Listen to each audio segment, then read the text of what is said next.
இந்த 5 டிப்ஸ் போதும் வடக்கன் மாதிரி ஹிந்தி பேசலாம். என்னோட பையனோட ஆனுவல் டே ஃபங்க்ஷனுக்கு போயிருந்தோம். நாங்க கொஞ்சம் 5-6 பேரண்ட்ஸ் ஒண்ணா உட்காந்து சாப்பிட்டுட்டு இருந்தோம். எல்லாரும் வேற வேற ஸ்டேட்ல இருந்து போயிருந்தோம். ஒருத்தர் வந்து பீகார், ஒருத்தர் ஒடிஷா, இன்னொருத்தர் வந்து கர்நாடகா. சாப்பிட்டுட்டு இருக்கும் போது அவங்க அனௌன்ஸ் பண்ணாங்க, பேரண்ட்ஸ் 2 நிமிஷம் இங்க வந்து பேசலாம் அப்படின்னு சொல்லியிருந்தாங்க. அப்ப நாங்க போய் பேசும்போது பெரும்பாலும் ஹிந்தில தான் பேசணும். அதுக்கு முன்னாடி நாள் வந்து புல்வாமா தீவிரவாத தாக்குதல் நடந்திருந்ததுனால அதுக்கான இரங்கலையும் சொல்லிட்டு 2 நிமிஷம் பேசிட்டு வந்தோம். கிளம்புறதுக்கு முன்னாடி பிரின்சிபல் சாரை மீட் பண்ணலாம், அவரை பார்த்து பேசிட்டு போலான்னு சொல்லிட்டு அவரை பார்க்க போனோம். அவர் வந்து அந்த கர்நாடகா ஃபேமிலியை பார்த்துட்டு நீங்க சவுத் தானே அப்படின்னு கேட்டாரு. அதுக்கப்புறம் இந்த பீகார், ஒடிஷா அவங்களையும் பார்த்துட்டு கரெக்டா நீங்க பீகார் தானே, ஒடிஷா தானே அப்படின்னு கேட்டாரு. எப்படி சார் இவ்வளவு கரெக்டா கண்டுபிடிச்சீங்க அப்படின்னா, நீங்க பேசின ஹிந்தி வச்சுதான் கண்டுபிடிச்சேன் அப்படின்னாரு. என்னை பத்தி எதுவும் சொல்லாததுனால நானா அவர்கிட்ட கேட்டேன், நான் எந்த ஊர்னு கண்டுபிடிச்சிங்களா அப்படின்னு. அவர் ஐயோ நான் யோசிக்கவே இல்லையே அப்படின்னு சொல்லிட்டு அதுக்கப்புறம் நீங்க பஞ்சாப் இல்லைன்னா டெல்லி அப்படின்னாரு. எனக்கும் பஞ்சாப்க்கும் எந்த சம்மந்தமும் கிடையாது. இதை நான் எதுக்கு சொல்றேன்னா, பீகாரை சேர்ந்தவர் பேசுற ஹிந்தியை வச்சே அவர் பீகார்னு சொல்ல முடியுதுன்னா, ஏன்னா பீகாரோட ஸ்டேட் லாங்குவேஜே ஹிந்தி தான். ஆனா அதை வச்சே அவர் ஊரை கண்டுபிடிக்க முடியுது அப்படின்னா, அப்போ பீகாரோட ஹிந்தியே ரொம்ப வேற மாதிரி இருக்குன்னு தானே அர்த்தம். ஒடிஷாவோட ஹிந்தி அதுல இருந்து ரொம்ப வேற மாதிரி இருக்குன்னு தானே அர்த்தம். நார்த் இந்தியன்ஸ்னாலே அவங்க பேசுற ஹிந்தி ரொம்ப இதமா அழகா இருக்கும் அப்படின்னு நீங்க நினைச்சிட்டு இருந்தீங்கன்னா அது தப்பு. நார்த் இந்தியன்ஸ் எல்லாருமே ஒரே மாதிரி ஹிந்தி பேசுவாங்க அப்படின்னு நீங்க நினைச்சிட்டு இருந்தீங்கன்னா அதுவும் ரொம்ப தப்பு. இந்தியாலே வச்சு பெஸ்ட் ஹிந்தி இல்லைன்னா சரியான ஹிந்தி அப்படின்னு எல்லாரும் யோசிக்கிறது டெல்லி இல்லைன்னா டெல்லியை சுத்தி இருக்கிற ஸ்டேட்ஸோட பார்டர், பஞ்சாப், ஹரியானா, ஹிமாச்சல், அதெல்லாம் அதோட டெல்லியை ஒட்டுன பார்டர் இருக்குல்ல, அந்த ஹிந்தியை தான் எல்லாரும் பெஸ்ட் ஹிந்தி அப்படின்னு நினைக்கிறாங்க. டெல்லியோட ஹிந்தி தான் மேல இல்ல பெஸ்ட்ன்னு சொல்றதுனால அது மேல, மற்ற ஸ்டேட்ஸ்ல பேசுற ஹிந்தி எல்லாம் கீழே, கீழே மேலங்கிறதெல்லாம் இங்க கிடையாது. ஒரு மொழியோட அழகுங்கிறது அதோட உச்சரிப்பு, அப்புறம் அந்த மொழியில நம்ம உணர்வுகள் கலந்து பேசுறது இருக்குல்ல, அதாவது ப்ரொனன்சியேஷன்ஸ் அண்ட் எக்ஸ்பிரஷன்ஸ். இந்த 2 தான் ஒரு மொழியோட அழகு. ஸோ நீங்க கத்துக்கும் போதே சரியான ஹிந்தியை கத்துக்க ஆரம்பிக்கணும்.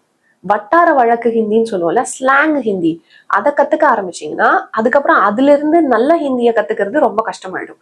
ஏன்னா நீங்க அந்த ஸ்லாங் ஹிந்தியை உங்களுக்கு நிறைய ரெக்கார்ட் ஆயிருக்கும் மைண்ட்ல. அதை எடுத்துட்டு கரெக்டான ஹிந்தியை போடுறது, மைண்ட்ல போடுறது ரொம்ப பிரச்சனையா இருக்கும்.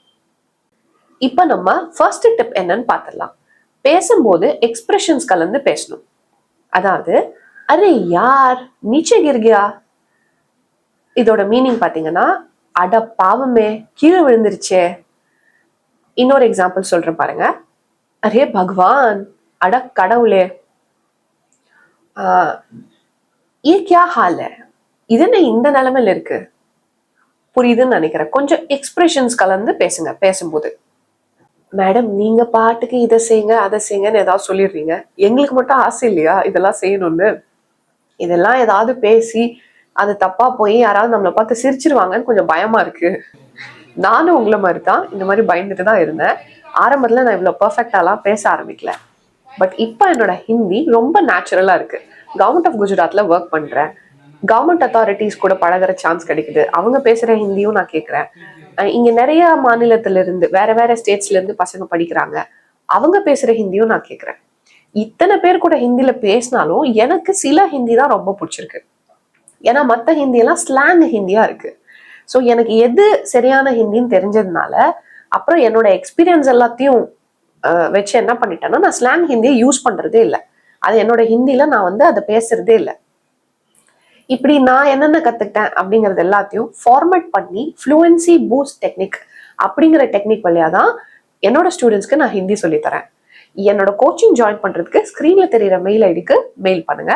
கோச்சிங்ல ஜாயின் பண்ண ஒரே ஒரு எலிஜிபிலிட்டி தான், ஏஜ் ரெஸ்ட்ரிக்ஷன்ஸ் எதுவும் கிடையாது. அந்த எலிஜிபிலிட்டி என்னன்னா, நீங்க என்கிட்ட நான் பேசுற ஹிந்தில 1 மணி நேரம் ஆன்லைன்ல பேசணும், அவ்வளவுதான். செகண்ட் டிப், பையான்னு கூப்பிடுறத நிறுத்துங்க. அதெல்லாம் முடியாது மேடம், பையாங்கிறது தான் நான் முதல்ல ஹிந்தில கத்துக்கிட்டது, ரொம்ப சென்டிமெண்ட் ஆனது, அதெல்லாம் சொல்லாம இருக்க முடியாது. சொல்றதுல ஒரு நியாயம் வேண்டாமா?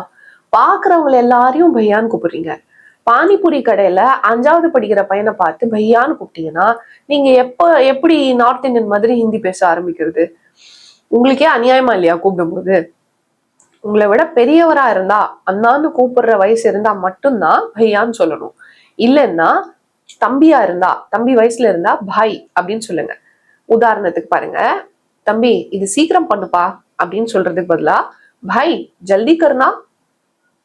உங்களை விட பெரியவர் அண்ணா தான் பையா ஜல்தி கர்னா, அண்ணா சீக்கிரம் பண்ணுங்க, பையா ஜல்தி கர்னா அப்படின்னு சொல்லணும். இப்ப ரொம்ப வயசுல பெரியவர் அப்படின்னா நீங்க காக்கா அப்படின்னு சொல்லலாம். ஐயோ மனுஷனை பார்த்து காக்கான்னு கூப்பிட சொல்றீங்களே.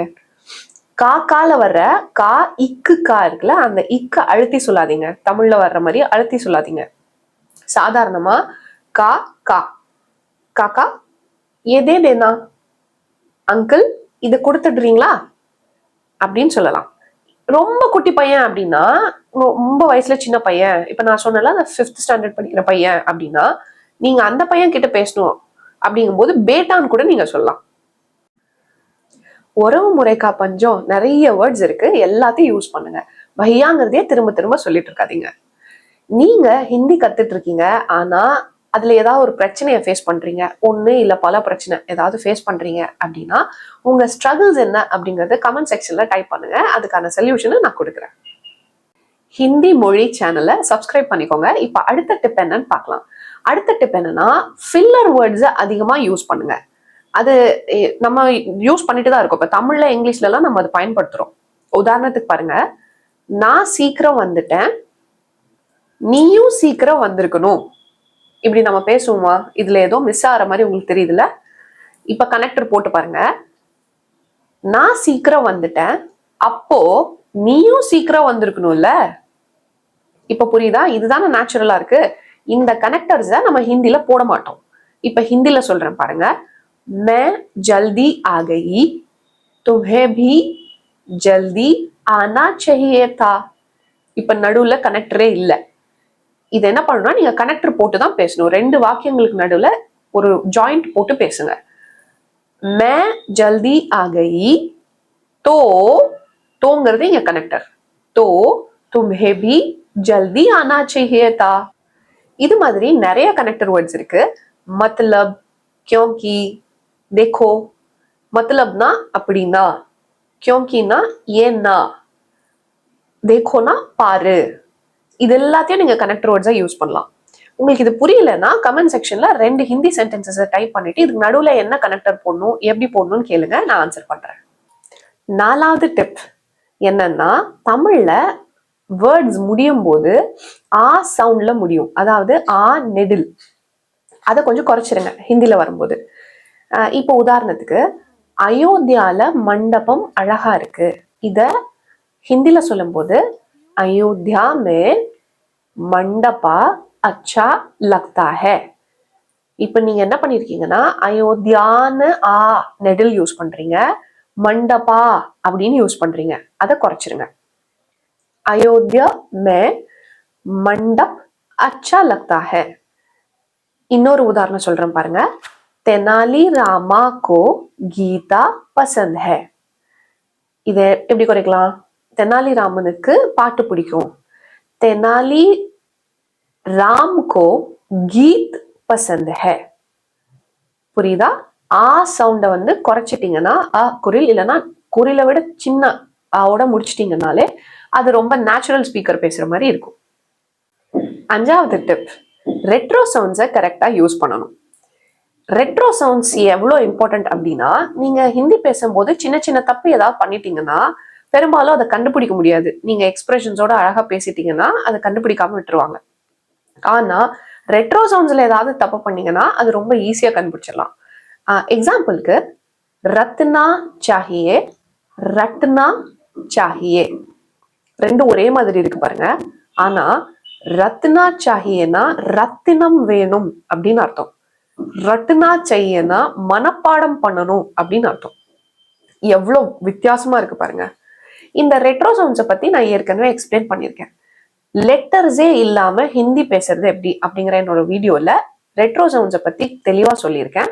அந்த வீடியோவோட லிங்கை ஃபர்ஸ்ட் கமெண்ட்ல கொடுத்துருக்கேன், போய் பாருங்க. என்கிட்ட ஹிந்தி படிச்சவங்க என்னோட ஹிந்தி கோர்ஸ்க்கு அப்புறம் அவங்க எவ்வளவு சூப்பரா ஹிந்தி பேசுறாங்க அப்படிங்கறது அவங்களே எக்ஸ்பிளைன் பண்ணியிருக்காங்க. அந்த வீடியோஸோட லிங்க்கும் ஃபர்ஸ்ட் கமெண்ட்ல இருக்கு, செக் பண்ணி பாருங்க. எப்படி வேணா ஹிந்தி பேசலாம் அப்படின்னு நினைக்கிறது வேற, நேச்சுரலா சரியா பேசலாம் அப்படின்னு நினைக்கிறது வேற. இந்த 5 டிப்ஸை கரெக்டா ஃபாலோ பண்ணுங்க. சின்ன சின்ன சேஞ்சஸ் பண்ணுங்க உங்களோட ஹிந்தில. நீங்களும் நார்த் இந்தியன்ஸ் மாதிரி அழகா ஹிந்தி பேசலாம்.